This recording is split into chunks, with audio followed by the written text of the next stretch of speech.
Buenas noches. Esa es una exposición que voy a dar sobre la materia de gestión estratégica de proyectos, específicamente en la unidad 4 y la unidad 5. Para empezar, primeramente vamos a hablar sobre la unidad 4, el cual tiene como tema la planeación de las actividades del proyecto. Para empezar, nos dice que el proceso de la planeación del proyecto es aquel mm, establecimiento de objetivos que sean medibles y cuantificables. ¿A qué nos referimos con esto? A que los objetivos deben de tener esa claridad, que se puedan medir y que se puedan cuantificar. Más que nada para saber si alcanzamos a cumplir los objetivos adecuadamente, que sean medibles para poder controlarlos y cuantificables para poder evaluarlos, para poder saber si alcanzamos el objetivo. Aunque no todos los objetivos cumplen con estas características, el tener este tipo de objetivos nos permite detallarlos de una mejor manera. Nos dice que el objetivo del proyecto debe ser claro y conciso. Debemos especificar qué es lo que queremos alcanzar con este objetivo y también cuáles son esos aspectos que menciona el objetivo. El objetivo del proyecto debe de incluir beneficios esperados. La pregunta responde por qué se realiza este proyecto. El producto final del proyecto es qué es lo que vamos a llegar al terminar este proyecto. Fechas de inicio y terminación, el presupuesto requerido. Posteriormente también tenemos desarrollo del plan de calidad del proyecto. Tenemos que nos refiere a la implementación de un plan de calidad del proyecto. Es de mucha utilidad en una organización, ya que logra optimizar los recursos a utilizar para el desarrollo de este, evitando costos adicionales o extensiones innecesarias a los cronogramas de actividades. Garantizar la calidad del producto. Esto se refiere a que básicamente debemos de tener en cuenta a que este producto, este proyecto que nosotros vayamos a implementar, debe de tener esa calidad, esos aspectos especiales y esenciales que debemos de implementar para que ese proyecto se logre efectuar adecuadamente. Posteriormente tenemos el desarrollo de la estructura de división de trabajo, WBC, Work Breakdown Structure. Esto nos dice que es basada en los productos finales, división de trabajos efectivas, y nos menciona las ventajas. Entre las principales ventajas que tenemos es que nos permite definir de manera clara el alcance del proyecto y sus componentes. Lograr reducir riesgos en cuanto a la detención temprana de errores. Proporcionar elementos tangibles que permiten desarrollar un programa de actividades a ejecutarse. Desarrolla elementos que ayuden a estimar costos, establece indicadores para el desempeño. Esto es muy importante porque a través de la correcta estructuración de la división de trabajos nos permite sinergizar un poco estructuralmente el proyecto, ya que debemos de tener en cuenta que las actividades que se realizan en el proyecto deben de estar estructuradas adecuadamente para que no haya choques en las actividades que se va a realizar en el proyecto.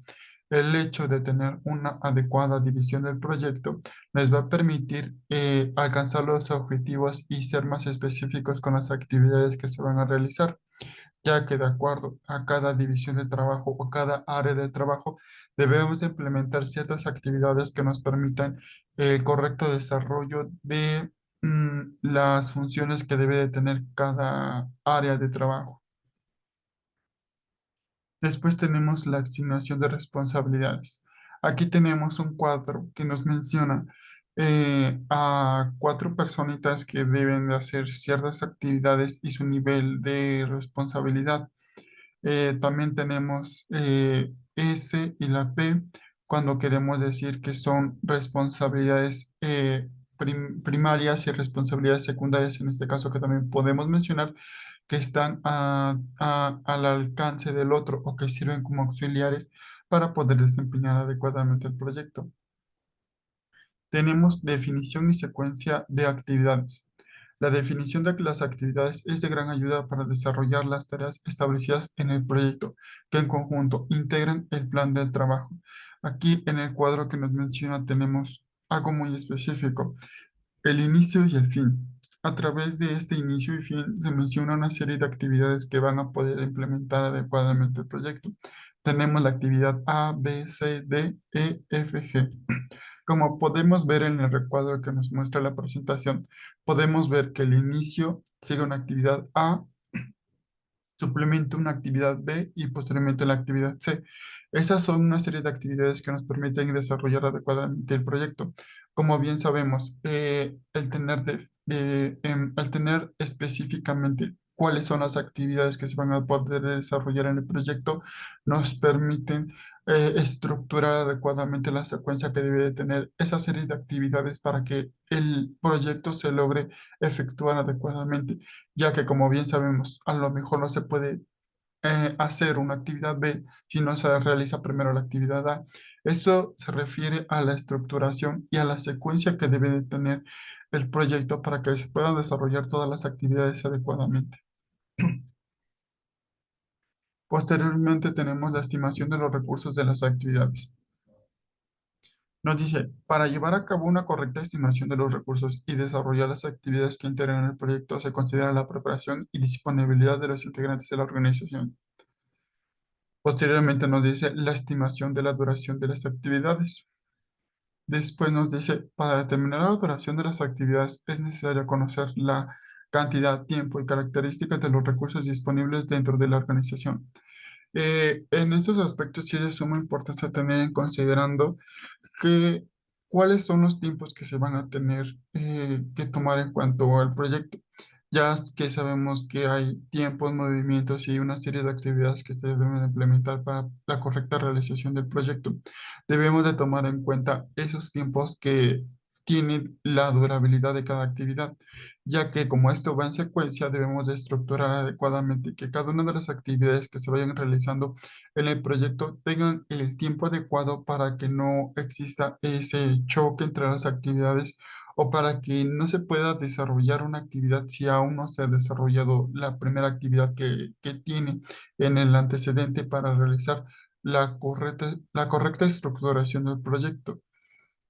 Posteriormente tenemos establecimiento de las fechas de inicio y terminación del proyecto. Primeramente tenemos que la primera fecha de inicio es PI. Esto nos quiere decir que es la fecha en la que una actividad puede iniciar. Se calcula tomando como base la fecha de inicio más probable para ejecutar el proyecto y las duraciones estimadas de las actividades predecesoras. Posteriormente tenemos la primera fecha de terminación, PT. Es la fecha más próxima a la conclusión de una actividad. La fecha de terminación se calcula mediante la suma de la duración estimada de la actividad y la primera fecha del inicio de esta. Nos menciona una fórmula que PTI es igual a PI más duración de la actividad estimada. ¿Esto qué quiere decir? Que de acuerdo a la primera fecha de inicio y a la serie de actividades que se tienen que realizar para el proyecto, nos va a dar la primera fecha de terminación. O sea, que acorde a cómo vamos iniciando el proyecto, más sumando las actividades que se tienen que realizar para poder elaborar adecuadamente el proyecto, posteriormente vamos a tener la terminación del proyecto. Después nos menciona la unidad 5, planeación de los recursos de las actividades. Tenemos la planeación con recursos restringidos. Nos menciona un pequeño ejemplo. Cuando hablamos de planeación con recursos restringidos, nos referimos a aquellas actividades que se deben de ejecutar a lo mejor porque en esta menciona el uso de mucho personal o el uso de muchas divisiones de trabajo. Bueno, solamente tenemos una sola persona que ejecuta toda esa serie de actividades, quizás porque la empresa tiene algunos movimientos en las áreas funcionales de su organización o porque esta persona debe de realizar ciertas actividades que marquen el área. Generalmente este tipo de estructura se hace cuando existe una persona encargada de realizar ciertas actividades. Tenemos en el primer ejemplo el inicio del proyecto, instalación de red de fibra óptica en el piso 1 del edificio. Posteriormente pasamos al piso 2 que nos dice instalación de red de fibra óptica.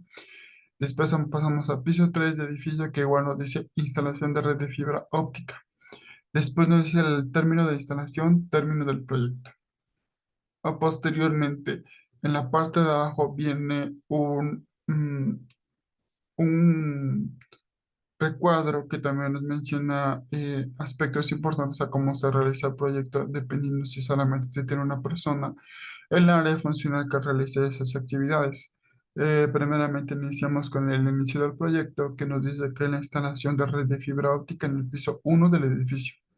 Posteriormente, igual, la instalación de la red de la fibra óptica en el piso 2 y secuencia en el piso 3. Término de la instalación y término del proyecto. Bueno, esta es una breve comparativa que hace el- estas actividades que se pueden realizar por una persona. Posteriormente tenemos la optimización de los recursos. Los indicadores que se establecen en la organización y que muestran necesidad de optimización deberán servir para realizar un proceso de mejora de cada punto identificado. Por lo tanto, se debe incluir los objetivos a cumplir en ciertos periodos para evaluar si se logró o no una optimización de los recursos. Aquí tenemos la etapa, objetivos, herramientas, plan de acción, indicador, meta y frecuencia. Vamos a leer el primer caso que nos dice, en la primera etapa, atención al cliente. Como objetivo tenemos la mejora de la atención. Como herramienta tenemos una capacitación hacia el personal. El plan de acción sería gerente a 2 meses. El indicador satisfacción del cliente. Meta se estima a un 80% y frecuencia de mención va a ser de manera bimestral. Como podemos ver en este primer ejemplo que nos menciona en cuanto a la optimización de los recursos, nos menciona ciertos indicadores, ciertas herramientas y la estimación esperada del indicador que se va a tener respecto a una área del trabajo, una área del proyecto que se pretende medir, controlar, cuantificar, estimar, proyectar de acuerdo a lo que se estime de esa área, ya que si bien sabemos cada una de las áreas funcionales en algunas ocasiones no cumplen con los objetivos esperados, se debe de tener un control, una retroalimentación y una evaluación de esa área que nosotros queremos delimitar en el proyecto para poderla controlar, para poder retroalimentar y para poder ver las áreas de oportunidad que podemos tener en esa área para la correcta optimización de esos recursos que se pueden estimar en cada una de las áreas del proyecto. Tenemos la asignación de recursos. Aquí tenemos establecer objetivos específicos, contar con estrategia para su aplicación eficiente en cada actividad a desarrollar, tener apertura a la reprogramación de actividades para lograr los objetivos en casos de imprevistos. En cuanto a la asignación de recursos, nos referimos más que nada a una adecuada administración, a una adecuada repartición de los recursos que se van a estimar a cada una de las áreas del proyecto. Aquí tenemos de acuerdo a los objetivos, de acuerdo a esos objetivos que nosotros vamos a estimar en los proyectos, se deben de designar los recursos, los materiales necesarios que se van a utilizar para que esa área pueda desempeñarse adecuadamente, para que se pueda tener esos recursos que le permitan funcionar adecuadamente la área del proyecto. Gracias. Bueno, aquí terminamos con la unidad 4 y 5 que nos habla sobre la correcta administración de los proyectos y las estrategias que se pueden implementar.